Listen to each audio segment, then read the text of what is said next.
الحمد لله رب العالمين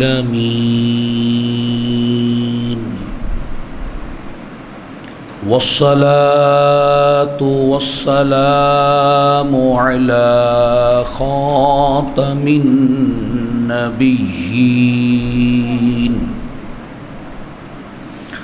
وعلى آله وأصحابه أجمعين أما بعد فأعوذ بالله من الشيطان الرجيم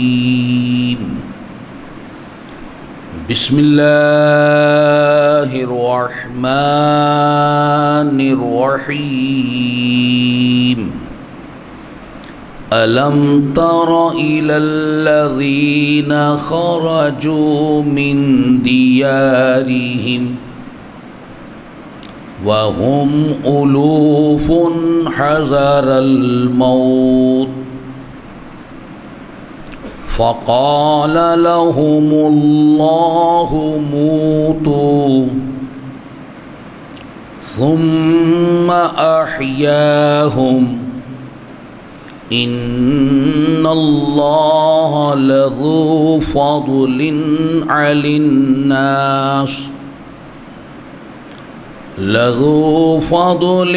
على الناس ولكن أكثر الناس لا يشكرون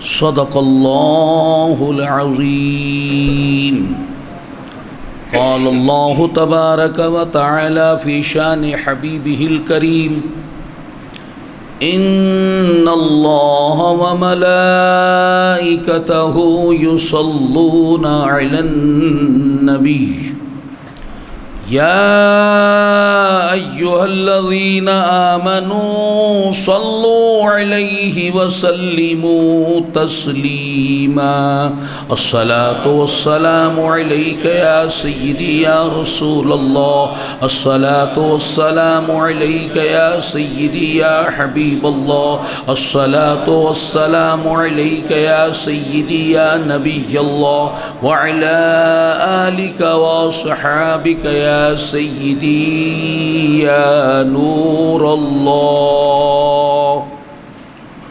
اللہ تبارک و تعالی جل شانہ نے قرآن مجید میں بنی اسرائیل کی ایک قوم کا واقعہ نقل فرمایا ہے۔ تفسیر میں ہے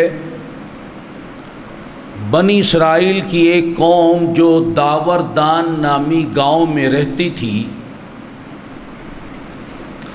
ایک بار وہاں طاعون کی وبا پھوٹ پڑی۔ جو امیر کبیر لوگ تھے، رؤسا تھے، جب انہوں نے دیکھا کہ طاعون پھیل رہا ہے، موت کے ڈر سے کہ موت ہمیں آ پکڑے گی، طاعون کی وجہ سے ہم مر جائیں گے، انہوں نے بوریا بستر لپیٹا اور شہر کو چھوڑ کر دوسری وادی میں چلے گئے، دوسرے علاقے میں چلے گئے۔ غریب غربا عام لوگ اسی علاقے میں رہائش پذیر رہے اور طاعون کی وبا نے بہت سارے لوگوں کی جان لے لی۔ اب جو لوگ باہر چلے گئے تھے، بھاگ گئے تھے، انہیں کچھ بھی نہیں ہوا، وہ صحیح و سلامت رہے۔ جب علاقے سے طاعون کی وبا ختم ہو گئی، وہ بھاگے ہوئے شخص واپس آ گئے۔ اب جو پیچھے رہ گئے تھے، کسی کا بھائی مر گیا، کسی کا بیٹا مر گیا، کسی کا چاچا مر گیا، کسی کی بیوی، کسی کی ماں، انہوں نے دیکھا کہ جو بھاگ گئے تھے انہیں تو کچھ بھی نہیں ہوا، یہ سارے کے سارے زندہ سلامت واپس آ گئے ہیں، تو ہم ہی بے وقوف تھے جو یہاں پڑے رہے۔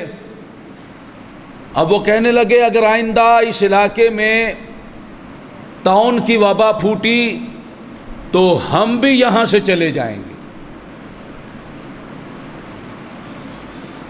اللہ کا کرنا ایسا ہوا کہ جب اگلا سال آیا پھر اس علاقے میں طاعون کی وبا پھوٹ پڑی۔ امیر لوگ پہلے کی طرح انہوں نے اپنا سامان سمیٹا، چل پڑے۔ غریبوں نے بھی کہا کہ اگر ہم یہاں رکے تو مر جائیں گے۔ غریب بھی نکل پڑے، عام خاص سب علاقہ چھوڑ کر چلے گئے، سارا علاقہ خالی ہو گیا، اور انہوں نے دو وادیوں کے درمیان جا کر رہائش اختیار کر لی۔ ان کی تعداد ایک قول کے مطابق 30,000 تھی اور ایک قول کے مطابق 70,000 تھی۔ وہ طاعون سے جو بھاگے دراصل وہ موت سے بھاگے تھے کہ ہم علاقے سے بھاگ جائیں گے تو ہمیں موت نہیں آئے گی، طاعون کے علاقے سے بھاگ جائیں گے تو موت سے بچ جائیں گے۔ اللہ تبارک و تعالیٰ کو ان کا یہ بھاگنا پسند نہیں آیا۔ اللہ ناراض ہو گیا کہ یہ میری تقدیر سے بھاگ رہے ہیں، میرے فیصلے سے بھاگ رہے ہیں، یہ پیدا نہیں ہوئے تھے، میں نے ان کی موت کا فیصلہ کر دیا تھا۔ اللہ ناراض ہوا اور دو فرشتوں کو بھیجا، ایک ان کے اوپر آ گیا، ایک ان کے نیچے چلا گیا، اور ان دونوں فرشتوں نے بلند آواز سے ندا دی، موتو، تم سب مر جاؤ۔ وہ 70,000 لوگ آنن فانن مر گئے، کوئی بیماری بھی نہیں آئی، کوئی تکلیف بظاہر دنیا کی نہیں آئی، اور ایک ہی آن میں وہ سارے کے سارے مر گئے۔ یہاں تک کہ وہ جانور جو ساتھ لے کر آئے تھے وہ جانور بھی مر گئے۔ اب جب سب ہی مر گئے تو کفن دفن کون کرے گا؟ 8 دن تک ان کی لاشیں بے گور و کفن پڑی رہی، یہاں تک کہ ان کے جسم سڑنے لگے، ان سے بدبو پھوٹنے لگی، اتنی زیادہ بدبو اور تعفن پھیلنے لگا کہ آس پاس جو بستیاں آباد تھیں وہ وہاں کے مقیم لوگ تنگ آ گئے، اور وہ یہ دیکھنے کے لیے کہ یہ بدبو کہاں سے آ رہی ہے وہ اپنی بستیوں سے نکلے۔ جب وہاں دیکھا ہزاروں لوگوں کو مرا ہوا پایا، اب انہوں نے چاہا کہ ہم انہیں دفن کر دیں، مگر بدبو اتنی زیادہ تھی، چاہنے کے باوجود، کوشش کے باوجود بھی دفن نہ کر سکے۔ آخر کار انہوں نے ان لاشوں کے آس پاس 4 دیواری کھڑی کر دی کہ اس طرح کوئی تعفن پھیلنے میں کمی آ جائے اور درندے چرندے آ کر ان کو کھا نہ جائیں۔ ایک عرصہ گزر گیا، وہ 4 دیواری میں ان کی لاشیں پڑی پڑی گل سڑ گئیں اور ہڈیاں ان کی چور چور ہو گئیں۔ آپ نے غور فرمایا وہ موت سے بھاگے تھے مگر موت نے پھر بھی آ کر پکڑ لیا۔ موت آنے کے لیے بیماری کا ہونا شرط نہیں ہے۔ ان میں سے کوئی بیمار بھی نہیں تھا پھر بھی مر گئے۔ یہ ہمارے لیے ایک درس ہے۔ اس سے پہلے کہ میں اپنا بیان آگے بڑھاؤں، وبا اور طاعون کے حوالے سے چند احادیث پاک پیش کرنا چاہتا ہوں۔ امام المحدثین خاتم المحققین سیدنا شیخ عبدالحق محدث دہلوی رحمۃ اللہ علیہ وبا کے حوالے سے قاعدہ کلیہ بیان فرماتے ہیں کہ جہاں وبا پھوٹ پڑے اور بندہ وہاں موجود نہ ہو،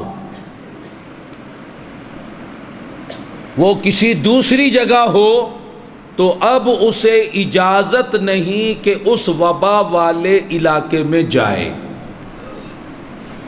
شرعاً ممانعت ہے، اور جس جگہ وبا پھوٹی ہے وہاں جو لوگ موجود ہیں انہیں اجازت نہیں کہ وہ اس علاقے سے چلے جائیں، انہیں صبر کرتے ہوئے وہیں رہنا ہے۔ اسلام کی تعلیمات پر غور کریں کہ جو وہاں نہیں ہیں انہیں کہا تم اب یہاں نہ آؤ، مگر جو وہاں موجود ہیں انہیں کہا کہ تم تقدیر پر ایمان رکھنے والے ہو، نہ ڈرو، موت اگر مقدر ہے جہاں جاؤ گے وہاں بھی آ جائے گی۔ اگر موت اس وبا کے دوران تمہارے مقدر میں نہیں ہے تو کوئی تمہیں مار نہ سکے گا، یہیں رہو۔ کیوں رہو؟ اس لیے کہ جو طاعون کی وجہ سے، وبا کی وجہ سے، ہیضے کی وجہ سے، ٹائیفائڈ کی وبا کی وجہ سے یا کسی اور وبا کی وجہ سے مر جائیں گے، انہیں کوئی کفنانے والا ہو، غسل دینے والا ہو، دفنانے والا ہو، اگر تم انہیں چھوڑ کر بھاگ جاؤ گے تو ان کا کون حال احوال دیکھے گا؟ یہ اسلامی تعلیمات ہیں۔ ایک طرف تقدیر کے عقیدے کی بات کی جا رہی ہے، اپنے دلوں کو مضبوط رکھو، تقدیر پر ایمان رکھو، موت تو آنی ہی آنی ہے۔ ضروری نہیں کہ طاعون سے آئے، ضروری نہیں کہ بیماری سے آئے، ضروری نہیں کہ اسی وقت آئے، وہ وقت تو اللہ جانتا ہے کہ تم نے کب مرنا ہے۔ اسلام تمہیں حکم دیتا ہے اپنے دیگر بھائیوں کی خیر خواہی کے لیے یہیں موجود رہو، تاکہ جو وہاں پر بیمار ہو جائے اس کی عیادت کر سکو، کوئی انتقال کر جائے اس کو کفن دفن کر سکو، تاکہ ایک دوسرے کی خیر خواہی ہو۔ حدیث پاک میں ارشاد فرمایا، طاعون سے بھاگنے والا ایسا ہے جیسے دوران جہاد کفار کو پیٹھ دکھا کر بھاگنے والا، اور فرمایا من مات فی الطاعون فہو شہید، جو طاعون سے مر گیا وہ شہید ہے۔ گھبراؤ نہیں، موت تو آنی ہے، بھاگ جاؤ گے تب بھی مر جاؤ گے، اور اگر یہاں رہتے ہوئے وبا سے مر گئے تو اللہ تمہیں درجہ شہادت عطا فرمائے گا۔ اور یہ طاعون ہوتا کیا ہے؟ حدیث پاک میں اس کی وضاحت بھی کی گئی۔ رسول اللہ صلی اللہ علیہ وسلم فرماتے ہیں طاعون میری امت کے لیے شہادت ہے، اور وہ تمہارے دشمنوں جنوں کا کونچا ہے، اونٹ کے غدود کی طرح گلٹیاں نکلتی ہیں بغلوں میں اور نرم جگہوں پر۔ فرمایا جو اس سے مر جائے وہ شہید ہے، اور جو ٹھہرا رہے وہ سرحد کفار پر با انتظار جہاد اقامت کرنے والا شخص ہے۔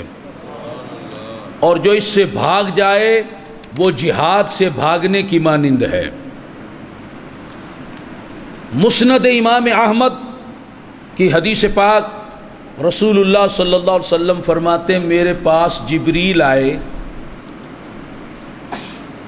دو بیماریاں لے کر آئے، ایک بخار اور ایک طاعون۔ بخار کو میں نے مدینہ طیبہ کے لیے رکھ لیا اور طاعون کو ملک شام کی طرف بھیج دیا۔ حضور کا اختیار تو دیکھو، بیماری میں اختیار دیا جا رہا، حضور آپ جیسا پسند فرمائیں۔ فرماتے میں نے بخار کو مدینہ طیبہ میں رکھ لیا اور طاعون کو ملک شام کی طرف بھیج دیا۔ محترم بھائی اور بزرگوں، جس طرح طاعون کے علاقے سے بھاگنا حرام ہے، اسی طرح جو لوگ اس علاقے سے دوسرے علاقے میں موجود ہیں انہیں طاعون زدہ وبا زدہ علاقے میں جانا بھی حرام ہے۔ کیوں؟ پہلے میں تو تقدیر الہی سے بھاگا جا رہا ہے کہ وہ اس لیے بھاگ رہا ہے کہ یہاں موت آ جائے گی، میں موت سے بھاگ جاؤں، اور تقدیر سے کوئی بھاگ نہیں سکتا۔ اور دوسرا شخص جو باہر بیٹھا ہے وہ بلائے الہی کہ اللہ کی طرف سے جو بلا آ رہی ہے اس سے مقابلہ کرنا چاہ رہا ہے۔ اس کو روک دیا، تیری اوقات کیا ہے کہ تو بلا الہی سے مقابلہ کرے، وہیں ٹھہرا رہے۔ وہاں رہنے والوں کو بھاگنا حرام، باہر رہنے والوں کو وہاں آنا حرام۔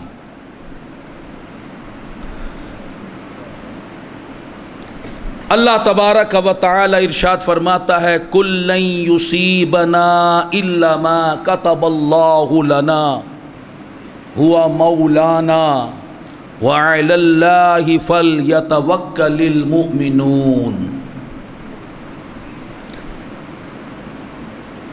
مسلمانوں کو درس دیا جا رہا ہے، تمہارا نظریہ یہ ہونا چاہیے، تمہارا ایمان اس پر ہونا چاہیے کہ ہمیں کچھ نہ پہنچے گا مگر اللہ نے جو ہمارے لیے لکھ دیا ہے۔ اللہ نے جو لکھ دیا وہ ہو کر رہے گا، اور جو نہیں لکھا ساری دنیا زور لگا لے وہ نہیں ہوگا۔ اور اللہ تو ہمارا مولا ہے، اور مسلمانوں کو اللہ ہی پر بھروسہ کرنا چاہیے۔ تو لہذا اس بات کا ہمیں یقین رکھنا ہے، قرآن ہمیں عقیدے سمجھا رہا ہے۔ ایک عقیدہ یہ سمجھایا اللہ کے اذن کے بغیر کچھ نہیں ہوتا، پتا بھی نہیں ہلتا۔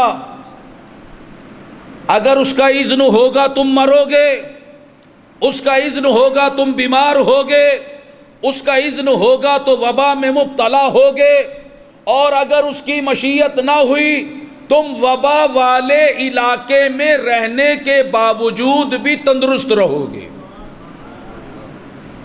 اور دوسرا عقیدہ قرآن ہمیں یہ دے رہا ہے وَمَا كَانَ لِنَفْسٍ أَن تَمُوتَ إِلَّا بِإِذْنِ اللَّهِ كِتَابًا مُؤَجَّلًا، اور کوئی جان بے حکم خدا مر نہیں سکتی، سب کا وقت لکھا رکھا ہے، سب کا وقت لکھا رکھا ہے، بے وقت کوئی نہیں مرے گا۔ اللہ نے جس کا جو وقت معین کیا ہے اس نے اسی وقت پر مرنا ہے۔ عبد الملک بن مروان بنو امیہ کا بادشاہ، وہاں طاعون پھوٹ پڑا اس کے ملک میں، ملک شام میں۔ یہ گھبرا گیا، بادشاہ تھا، موت آ جائے گی، مر جاؤں گا۔ ایک عالیشان سواری تیار کی، اس پہ بیٹھ گیا، فوج لے لی، غلام لے لیے، کھانے پینے کا رسد لے لیا، سامان لے لیا، نکلو، اس شہر سے نکلو، یہاں طاعون پھوٹ پڑا ہے، یہاں موت آ رہی ہے، لوگ مر رہے ہیں، میں مرنا نہیں چاہتا۔ سواری سے زمین پر پاؤں بھی نہیں رکھ رہا کہ نیچے پاؤں لگا کہیں اثرات جو ہیں طاعون کے مجھ پہ نہ آ جائیں۔ اب سفر پر سفر کیے جا رہا ہے۔ دوران سفر ایک رات آئی، بادشاہ کو اب نیند نہیں آ رہی، ٹینشن ہے موت کی کہ موت نہ آ جائے، ڈر رہا ہے، گھبرا رہا ہے، مرنا نہیں چاہتا۔ سپاہی بھی سو گئے، ایک غلام جاگ رہا ہے، غلام سے کہنے لگا مجھے نیند نہیں آ رہی، ایسا کرو کوئی مجھ سے بات چیت کرو، کوئی سناؤ مجھے باتیں، کوئی قصہ کہانی سناؤ۔ غلام جو تھا وہ سمجھدار تھا، اس کو تبلیغ کرنے کا ذوق پیدا ہوا کہ بادشاہ بھاگ رہا ہے موت سے، اور اب اس نے ڈیمانڈ کی ہے میں اسے کہانی تو سناؤں گا مگر بطور تبلیغ۔ ہم بھی اگرچہ کسی کو کہانی سنائیں فار انجوائمنٹ نہیں، فار وقت گزاری نہیں، بلکہ نصیحت کے لیے، تبلیغ کے لیے۔ اب غلام نے کہا چلیے حضور میں آپ کو کچھ سناتا ہوں۔ ایک لومڑی کو اپنی جان کا خطرہ پیدا ہوا، جنگل میں اس کے کئی دشمن تھے۔ اس نے کہا کہ میں کس طرح اپنی جان کی حفاظت کروں، لومڑی چالاک جانور ہے۔ اس نے کہا شیر بادشاہ ہے، کیوں نہ شیر کی پناہ میں آ جاؤں۔ وہ شیر کے پاس پہنچی کہ سردار صاحب میں چاہتی ہوں کہ آپ کی خدمت کروں، میرا بڑا دل چاہتا ہے۔ اور دراصل وہ یہ چاہتی تھی کہ میں شیر کی خدمت کروں گی تو کوئی دشمن میرے قریب نہیں آئے گا کہ میں شیر کی جو خادمہ ہوں۔ شیر نے کہا کہ بھئی میری کیا خدمت کرے گی، یہ میرا بچہ ہے چھوٹا، تو اس کی خدمت کر، اس کی حفاظت کر، کوئی سے نقصان نہ پہنچائے، اس بچے کی حفاظت کرنا اب تیری ذمہ داری ہے۔ اب لومڑی نے اس بچے کی حفاظت شروع کر دی۔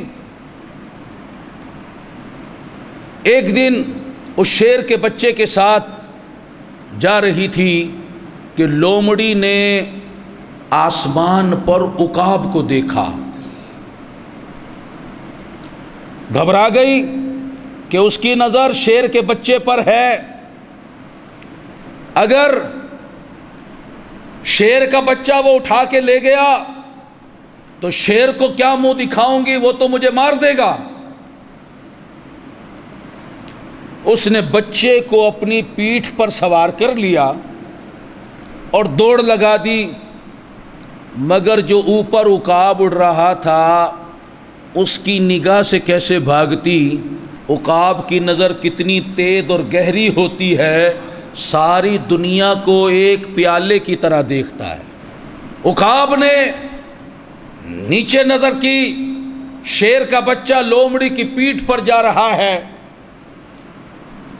اس نے ایک نیچے جمپ لگایا اور پنجوں سے حملہ کیا اور شیر کے بچے کو اٹھا کے لے گیا۔ اب لومڑی چیخنے لگی، چلانے لگی، شیر کے سامنے آ کے رونے لگی، کہنے لگی بادشاہ میں زمین والوں سے تو تیرے بچے کی حفاظت کرتی رہی، مگر آسمان کی جو بلا ہے ان سے حفاظت نہیں کر سکی۔ غلام کے منہ سے جب یہ جملے ادا ہوئے، بادشاہ کو یکدم چوٹ لگی۔ اس نے یہ کیا کہا، یہ جو فوج آ رہی ہے یہ تو زمین والوں سے میری حفاظت کرے گی، یہ نوکر چاکر یہ موت سے حفاظت کیسے کر سکتے ہیں؟ وہ تو آسمانی بلا ہے، جب موت آئے گی نہ فوج کام آئے گی، نہ نوکر چاکر کام آئیں گے، نہ سواری کام آئے گی۔ مجھے تو موت میرے شہر سے باہر بھی آ جائے گی، میں موت سے بھاگے جا رہا ہوں۔ اس کی عقل ٹھکانے آ گئی، کہنے لگا اے غلام تو اچھا مبلغ ہے، تو نے مجھے اچھی تبلیغ کی ہے، مجھے سبق حاصل ہو گیا، چلو واپس اپنے محل چلتے ہیں، اپنے وطن چلتے ہیں۔ موت کا جو دن لکھا ہے وہ بدلا نہیں جا سکتا۔ جو پیدا ہوا ہے اس نے مرنا ہے، موت نے اپنے وقت پر آنا ہے، نہ میں اس کا وقت بدل سکتا، نہ میں اس کا مقام بدل سکتا، نہ میں خود سے اسے ٹال سکتا۔ لہٰذا چلو ہم اپنے وطن واپس چلتے ہیں، اور یوں وہ وطن لوٹ کر آ گیا۔ آپ نے غور کیا، جب حقیقت پر اس کی نظر گئی اس کو بھی نصیحت حاصل ہو گئی۔ ہمیں بھی نصیحت حقیقت پر غور کرنا ہے۔ حقیقت یہی ہے کہ موت آنا اٹل ہے، اس کا ایک وقت مقرر ہے۔ ہمارے مرنے کا مقام بھی طے ہو چکا، دفن ہونے کا مقام بھی طے ہو چکا۔ حضرت سلیمان علیہ السلام کے دربار میں حضرت ملک الموت علیہ السلام تشریف لائے۔ پہلے آتے جاتے تھے، ظاہری طور پر بھی آ جاتے تھے، بشری صورت میں تشریف لائے۔ ایک نوجوان کو گھورنے لگے، وہ گھبرا گیا کہ یہ ملک الموت مجھے گھور رہا ہے۔ گھور کر حضرت عزرائیل علیہ السلام تو تشریف لے گئے، وہ گھبرا کر حضرت سلیمان علیہ السلام سے عرض کرنے لگا، حضور آپ ہوا کو آرڈر کر دیں، مجھے ملک چین پہنچا دے، میں اپنے وطن ملک چین پہنچ جاؤں، مجھے بڑا ڈر لگ رہا ہے۔ حضرت سلیمان علیہ السلام نے ہوا کو حکم دے دیا، ہوا اسے لے گئی۔ کچھ دیر کے بعد حضرت ملک الموت علیہ السلام دربار سلیمانی میں پھر حاضر ہوئے۔ حضرت سلیمان علیہ السلام فرمانے لگے، اے عزرائیل، ابھی تھوڑی دیر پہلے جو تو آیا تھا اس نوجوان کو کیوں گھور رہا تھا؟ عرض کی حضور میں یہ دیکھ رہا تھا، یہ تو وہ نوجوان ہے جس کی میں نے کچھ دیر بعد ملک چین میں روح قبض کرنی ہے، اور یہ یہاں بیٹھا ہوا ہے، لیکن میں تو اپنی ڈیوٹی پر پہنچ گیا، مجھے تو ڈیوٹی دینی تھی کہ ملک چین میں نے اس کی روح قبض کرنی ہے۔ میں جب وہاں پہنچا تو وہ مجھ سے پہلے ہی پہنچا ہوا تھا، اور میں نے حسب فیصلہ، حسب مشیت الہی اس کی وہاں روح قبض کر لی۔ دیکھیں جو تقدیر میں لکھا ہے اللہ تعالیٰ کیسے اسباب بناتا ہے۔ بندہ پیدا کہیں ہوتا ہے، رہتا کہیں ہے، مرتا کہیں ہے۔ میری والدہ ماجدہ کی مثال دیکھیں، انڈیا وہاں پر پیدا ہوئی، ساری زندگی ملتان شریف میں مقیم رہی، اور انتقال لاہور میں آ کر ہوا اور دفن وہاں ہوئی۔ جب انڈیا میں پیدا ہوئی تھی گھر والوں کو خبر تھی کہ یہ پاکستان بنے گا اور پھر لاہور شہر ہوگا اور وہاں انتقال ہوگا، وہاں دفنایا جائے گا، مگر اللہ جانتا ہے میں نے کس کو کہاں موت دینی ہے، وہ ہے کہاں، کیسے سبب بنتے ہیں، اور بندہ کہیں بھی ہو اپنی مرنے کی جگہ پر پہنچ جاتا ہے، اور جہاں اس نے دفن ہونا ہے وہاں وہ اس کا لاشا پہنچ جاتا ہے۔ تو نہ موت سے فرار ہے نہ قبر سے فرار ہے۔ اللہ کا نظام ہم نہیں سمجھ سکتے، اپنا نظام وہ خود چلا رہا ہے۔ نہ ہم اپنی موت کا وقت بدل سکتے ہیں، نہ موت کی جگہ بدل سکتے ہیں، نہ دفن کی جگہ بدل سکتے ہیں۔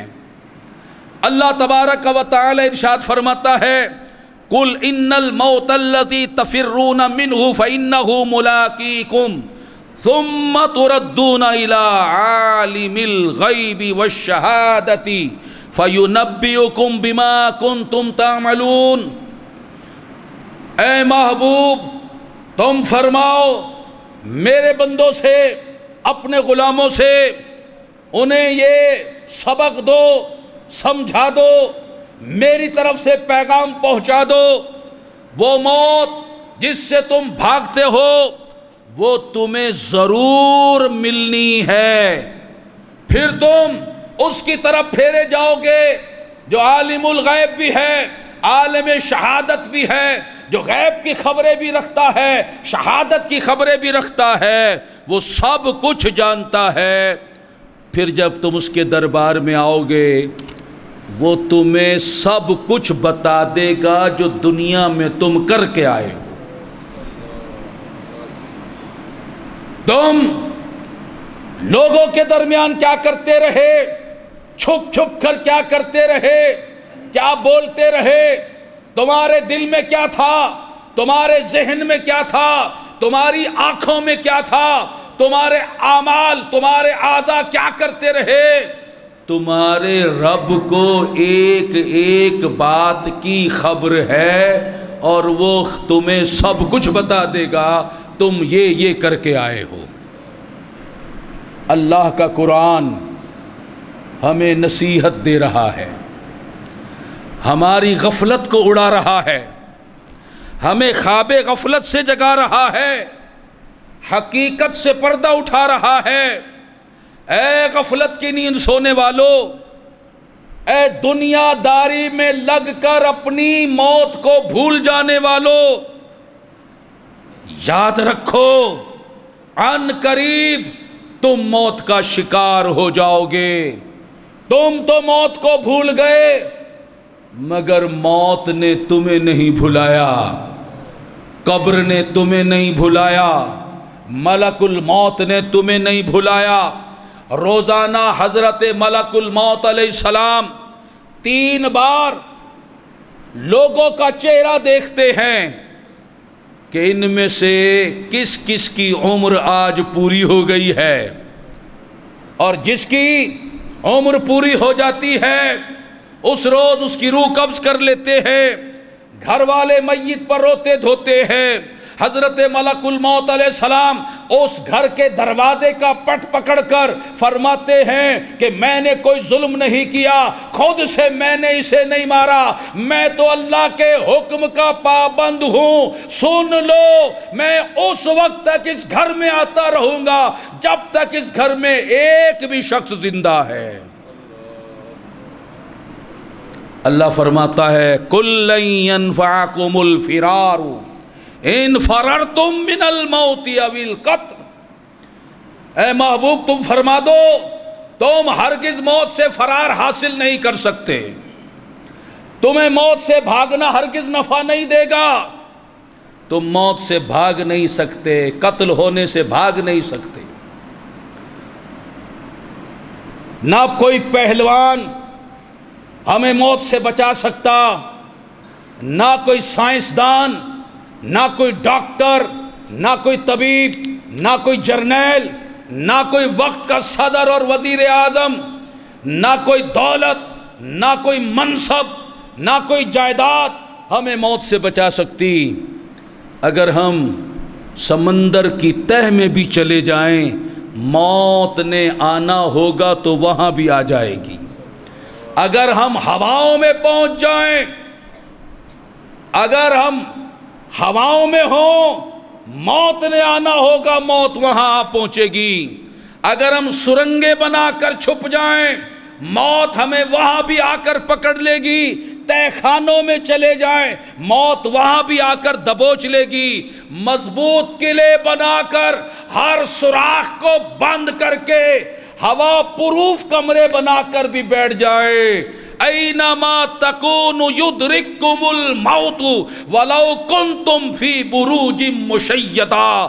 تم جہاں کہیں ہو موت آ کر دبوچ لے گی اگرچہ مضبوط قلعوں میں ہو۔ جب یہ حقیقت ہم پر آشکارا ہو چکی تو کتنی بڑی غفلت ہے کہ یہ سب کچھ جاننے کے باوجود ہم موت کو بھولے ہوئے ہیں، غفلت میں پڑے ہوئے ہیں، محض اپنی دنیا کے نفع اور نقصان کی فکر کرتے ہیں، دنیا کے گھر کی آسائش کی فکر کرتے ہیں، دنیا کے آرام کی فکر کرتے ہیں۔ ایمان تو دونوں جہانوں پر ہے، دنیا کے جہان پر بھی ایمان رکھتے ہیں، عقبہ کے جہان آخرت کے جہان پر بھی ایمان رکھتے ہیں۔ ایمان دونوں جہانوں پر ہے، مگر عمل ایک جہان کے لیے کرتے ہیں،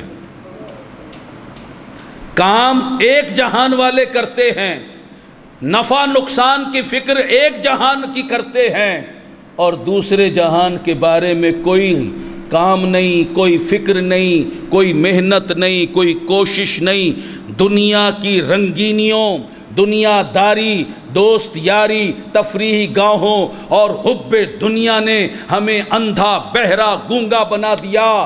ہم مدہوش ہو گئے، غفلت کا شکار ہو گئے، اپنی آخرت کو بھول بیٹھے۔ وہ آخرت جو یقینی ہے کب تک بھلائے رہیں گے، کب تک بھولے رہیں گے؟ آخر کار حضرت ملک الموت اپنے مقررہ وقت پر آ جائیں گے، اور نہ وہ ہمارے بچوں کی یتیمی کو دیکھیں گے، نہ کسی کی جوان بیوی کے بیوہ ہونے کی فکر کریں گے، نہ کسی بوڑھی ماں کے سہارے کے جانے کی پرواہ کریں گے۔ جو اللہ کا آرڈر ہوگا وہ اس کی تکمیل کریں گے۔ اس وقت کو یاد کرو جب ہم پر موت طاری ہوگی، زبان بند کر دی جائے گی،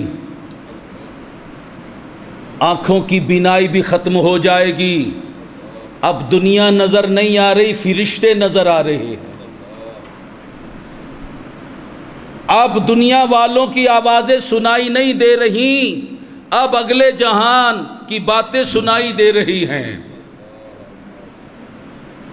اور وہ موت جس کا ایک جھٹکا از روئے حدیث تلوار کے 1000 واروں سے زیادہ سخت ہے۔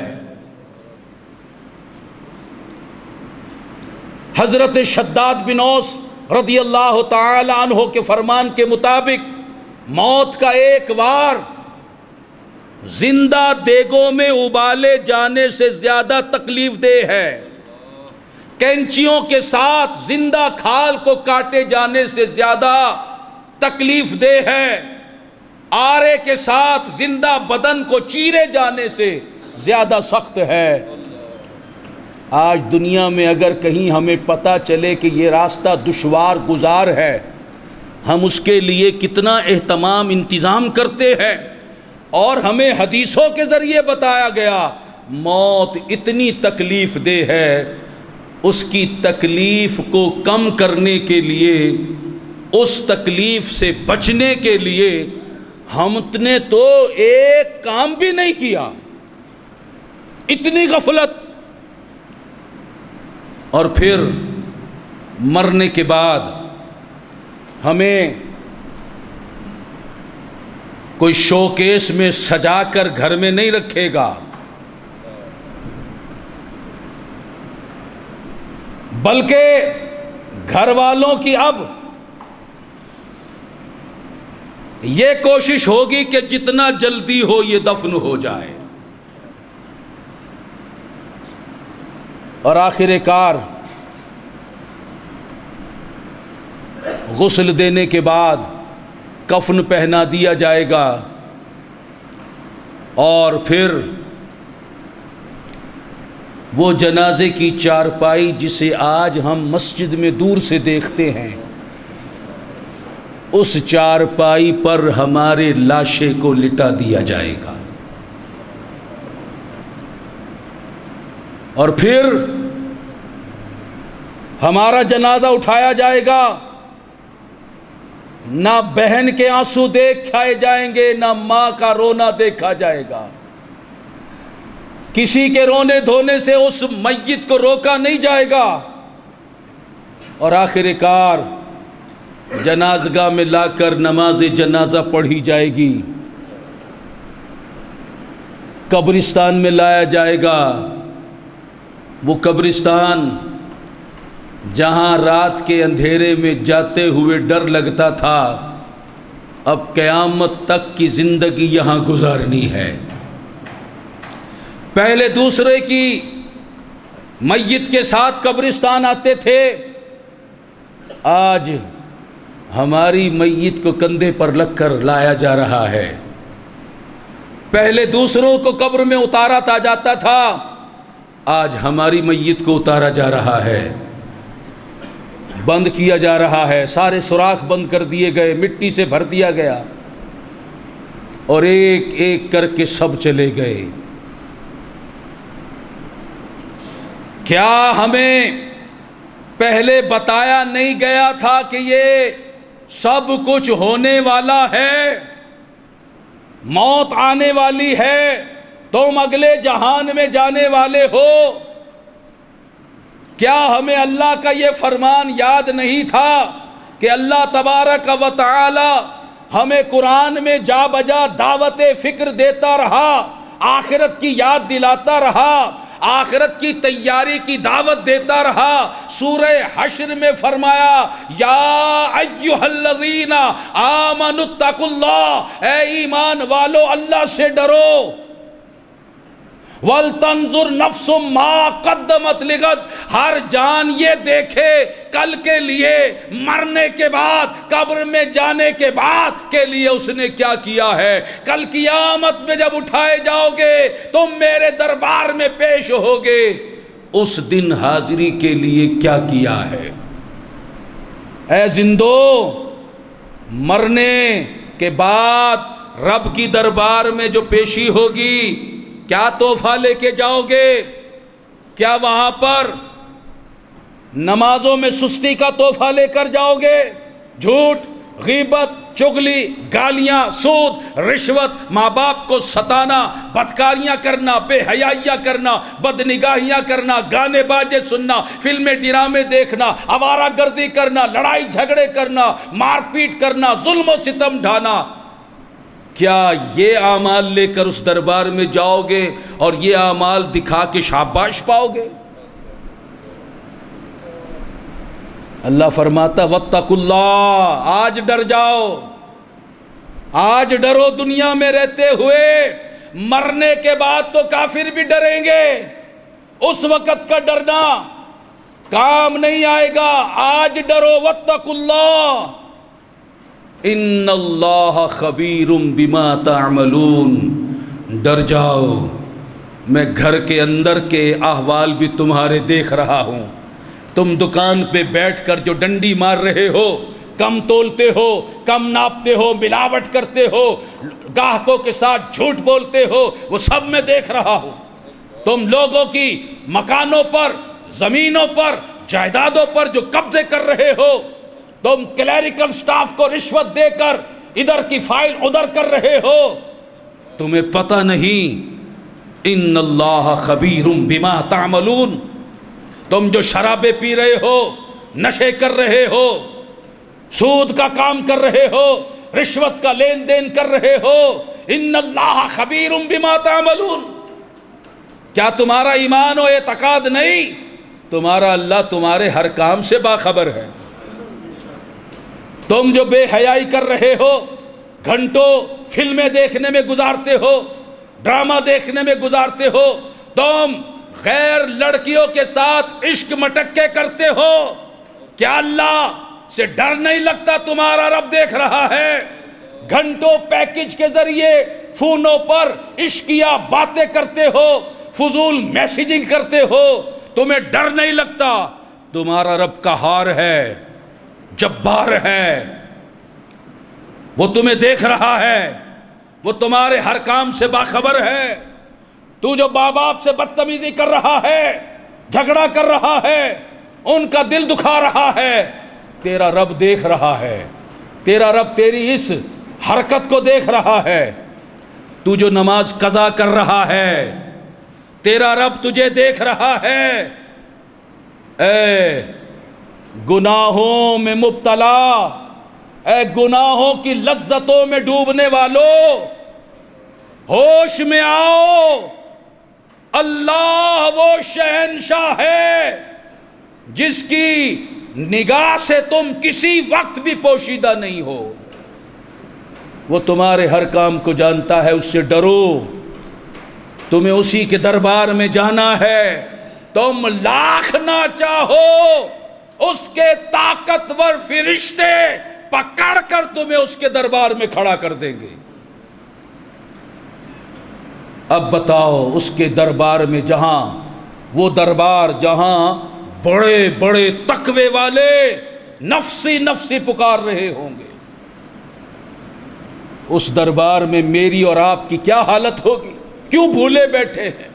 قیامت پر ایمان نہیں، پل صراط پر ایمان نہیں، میزان عمل پر ایمان نہیں، اللہ کے دربار کی حاضری پر ایمان نہیں۔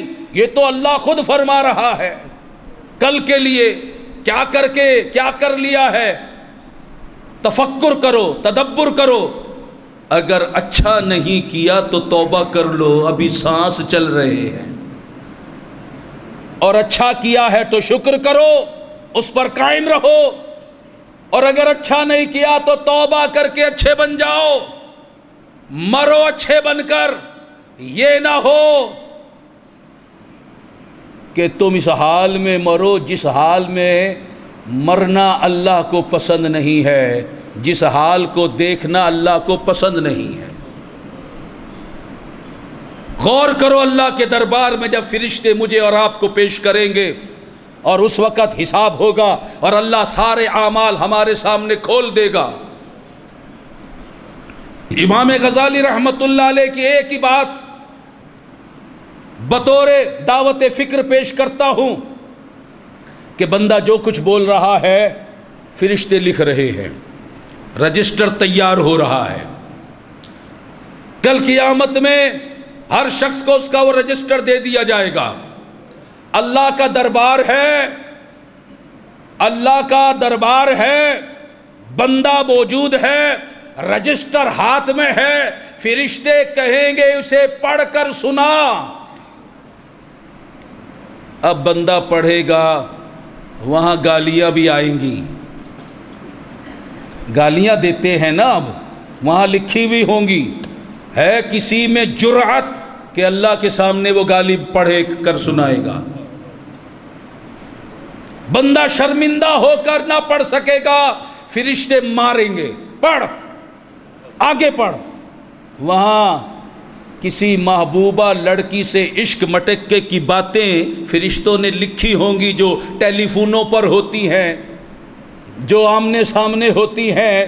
اب اللہ کے سامنے کیا یہ سٹوریاں سناؤ گے؟ کون سنا سکے گا؟ فرشتے ماریں گے۔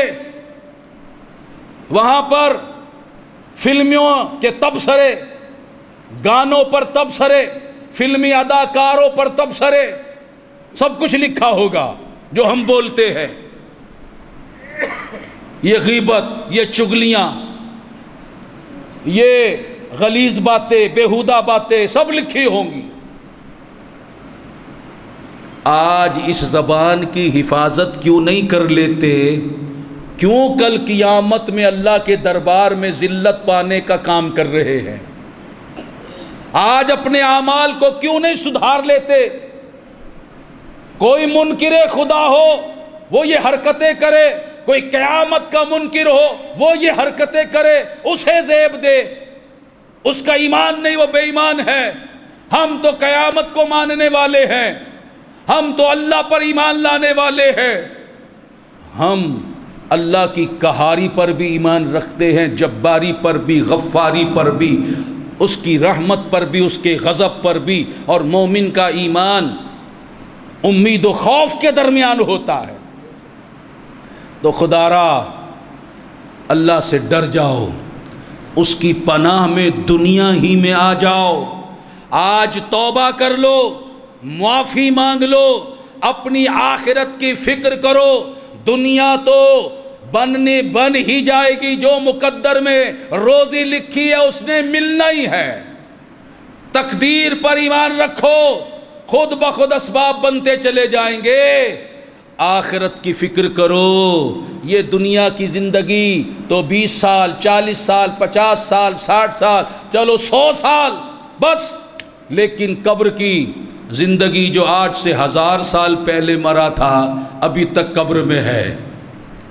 قیامت کب آئے گی؟ قیامت تک رہے گا. اس کے بعد پھر جو جہان ہے، دوزخ کا جہان ہو یا جنت کا جہان، پھر بندوں نے وہاں ہمیشہ ہمیشہ رہنا ہے. کافروں کے لیے دوزخ ہمیشہ کے لیے، غلامان مصطفیٰ کے لیے جنت ہمیشہ کے لیے. جاگنا ہے جاگ لے افلاک کے سایہ تلے، حشر تک سونا پڑے گا خاک کے سایہ تلے. آؤ ہم توبہ کرتے ہیں. اب تک جو ہم نے اللہ تعالیٰ کی نافرمانیاں کی، ہم نے جو بے شرمی کا مظاہرہ کیا، ہمارا رب ہمیں دیکھتا رہا اور ہم بدکاریاں کرتے رہے، بے حیائیوں میں مبتلا رہے، بدکاریوں میں لگے رہے، برے کاموں میں پڑے رہے، اس کی ناراضگی والے کام کرتے رہے، اس کی نافرمانیاں کرتے رہے، اس کی شریعت کے قانون کو توڑتے رہے، اس کے نبی کے طریقے کے خلاف چلتے رہے، اس کے نبی کے دشمنوں یہود و نصارہ کے فیشن کو اپناتے رہے اور نبی کے احکام کی خلاف ورزی کرتے رہے. اپنے ایک ایک گناہ پر اللہ کے حضور آج توبہ کر لیجئے. ان اللہ یحب التوابین. توبہ سچے دل سے کرو، اللہ تعالیٰ توبہ کرنے والوں کو پسند فرماتا ہے. اگر واقعی شرمندگی ہو، جو کچھ کیا غلط کیا، مجھے نہیں کرنا تھا، یا اللہ میں نے غلط کیا ہے، مجھے ایسا نہیں کرنا تھا، میں تجھے بھول گیا، اے اللہ میں تجھے بھول گیا، مجھ سے یہ گناہ ہو گیا. اے رب کریم، تو تو کریم ہے، تو رحیم ہے، تو غفار ہے، تو ستار ہے. اس کے نبی کا واسطہ، انبیاء کا واسطہ، اولیاء کا واسطہ دے دے کر اس سے بخشش کی بھیک مانگو. وہ غفور الرحیم ہے. اس جیسا رحمت والا کوئی ہے ہی نہیں، اس کی رحمت کا کوئی کنارہ ہی نہیں ہے. سبقت رحمتی علی غضبی، اس کی رحمت تو اس کے غضب پر حاوی ہے. کوئی پکارے تو صحیح، کوئی توبہ کے لیے قدم تو اٹھائے. ہم تو مائل با کرم ہیں، کوئی سائل ہی نہیں. جھوٹی توبہ کرنے والے تو سب ہیں، کوئی سچے دل سے جھکنے والا نہیں. ہم تو مائل با کرم ہیں، کوئی سائل ہی نہیں. راہ دکھلائیں کسے، راہ روے منزل ہی نہیں. ہمیں کوئی منزل بناتا نہیں. کسی نے بیوی کو منزل بنا لیا، کسی نے بچوں کو منزل بنا لیا، کسی نے نوکری کو منزل بنا لیا، کسی نے مکان کو منزل بنا لیا. اللہ کے رضا کو پانا کسی نے منزل نہیں بنایا. اللہ کی معرفت کو پانا کسی نے منزل نہیں بنایا. ہماری منزل جس نے بنائی، ہم نے انہیں اپنا راستہ دکھا دیا. اور جو دنیا داری میں پڑے رہے، انہیں ہماری معرفت سے کچھ بھی نہ مل سکا. اگر آج بھی چاہتے ہو قدم بڑھاؤ، تم ہماری طرف ایک بالشت ہی بڑھو گے، ہماری رحمت دوڑ کر ایک ہاتھ آگے آ جائے گی. چل کر ہماری طرف آؤ گے، ہماری رحمت دوڑ کر تمہیں اپنی آغوش میں لے لے گی. اگر صدق دل سے آؤ تو صحیح. ہماری نگاہ تمہارے دلوں پر ہے کہ تمہارے دل اب جھک رہے ہیں یا نہیں، توبہ کی طرف آ رہے ہیں یا نہیں، گناہوں کی لذتوں کو دل سے نکال رہے ہیں یا نہیں. خدا را مجھے نہ دیکھو، اس کو اسے نہ دیکھو، جو آپ کے دل کو دیکھ رہا ہے اسے دیکھو. اور دل کے اندر اب ندامت لے آؤ، شرمندگی لے آؤ، توبہ کر لو، معافی مانگ لو، اس کی بارگاہ میں جھک جاؤ. سارے بھائی عہد کریں اللہ کی بارگاہ میں کہ یا اللہ اب تک جو ہم نے تیرے گناہ کیے، نافرمانیاں کی، اے اللہ ہم شرمندہ ہیں. کہے اللہ ہم شرمندہ ہیں، تو ہمیں معاف کر دے، تو ہمیں معاف کر دے، تو ہمیں معاف کر دے. اے اللہ تو ہمیں معاف کر دے. اور آج کے بعد ہم تیری رضا والے کام کریں گے، نیکیوں کو اختیار کریں گے، گناہ سے بچنے کی بھرپور کوشش کریں گے، اور نیکیوں پر استقامت پانے کے لیے اس واقعہ کو یاد کریں کہ بنی اسرائیل کا ایک شخص جس نے 99 قتل کر دیے، اب اس کے دل میں خیال آیا کہ میں اللہ سے توبہ کروں، میں بہت بڑا مجرم ہوں، نادم ہوا، شرمندہ ہوا، مولوی کے پاس گیا، جا کر کہنے لگا راہب کے پاس کہ جناب میں توبہ کرنا چاہتا ہوں، 99 قتل کر بیٹھا ہوں۔ اس نے کہا تو تو بہت بڑا ظالم ہے، تیری توبہ کہاں قبول ہوگی، تو تو بخشا نہیں جائے گا۔ اس نے کہا جب بخشا ہی نہیں جانا تو پھر جرم کرتے رہو، 99 ہوئے اب 100 کر لیتے ہیں، اسے بھی قتل کر دیا۔ پھر خیال آیا، ضمیر سے آواز اٹھی نہیں، اللہ غفور الرحیم ہے، وہ کریم ہے، وہ بخشنے والا مہربان ہے، اس کے دروازے سے مایوس نہیں ہونا چاہیے، اس کی رحمت سے مایوس نہیں ہونا چاہیے۔ وہ دوسرے عالم کے پاس گیا، 100 قتل کر بیٹھا ہوں، کوئی راستہ نجات کا بتا دو۔ فرمانے لگا ہاں نجات کا ایک راستہ ہے، اللہ والوں کی سنگت اختیار کر لے، نیک لوگوں کی صحبت اختیار کر لے، اللہ تعالیٰ اپنے نیک بندوں کے صدقے رحمت فرما دے گا۔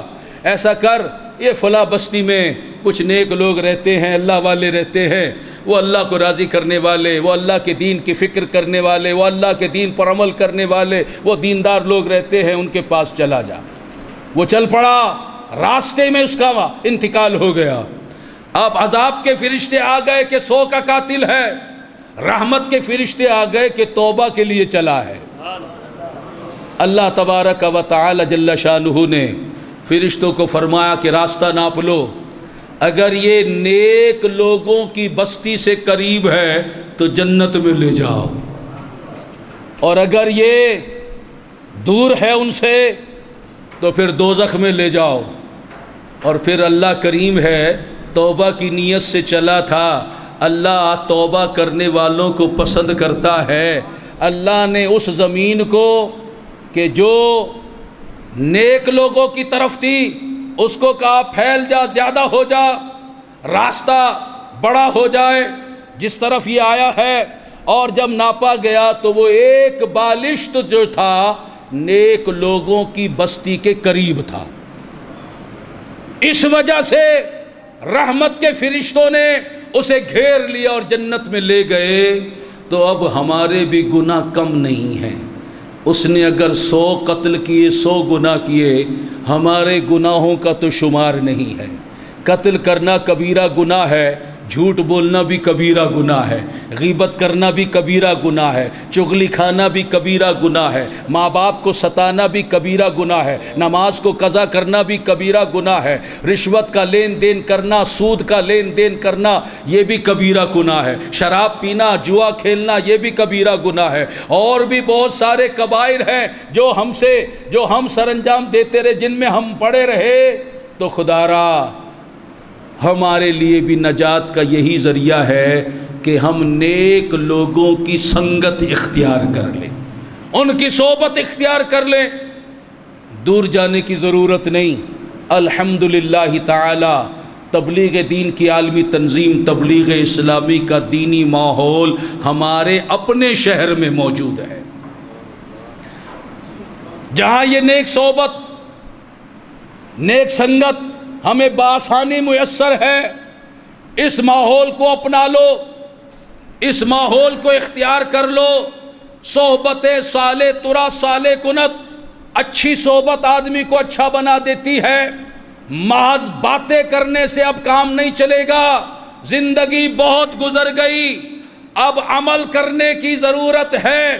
محض یہ نہیں کہ ہاں جی ہم بھی تبلیغ اسلامی کے ساتھ ہیں، زبانی جمع خرچ والا ساتھ کام نہیں دے گا، عملی طور پر جڑ جاؤ، اس کے اجتماع میں آؤ، اس کی دین کی فکر میں شامل ہو، درس و بیان میں شامل ہو، اور جو بڑی سنگت ہے، بڑی صحبت ہے کہ اس کے تبلیغی قافلوں میں سفر کرو، کم از کم 3 دن کے لیے توبہ کی نیت سے کہ آج توبہ کر رہے ہیں، 3 دن کے لیے نیت کرے کہ اس توبہ پر استقامت پانے کے لیے میں 3 دن اپنے گھر بار سے، شہر سے، کاروبار سے فراغت حاصل کر کے میں صرف اللہ کے لیے تبلیغی قافلے میں سفر کروں گا۔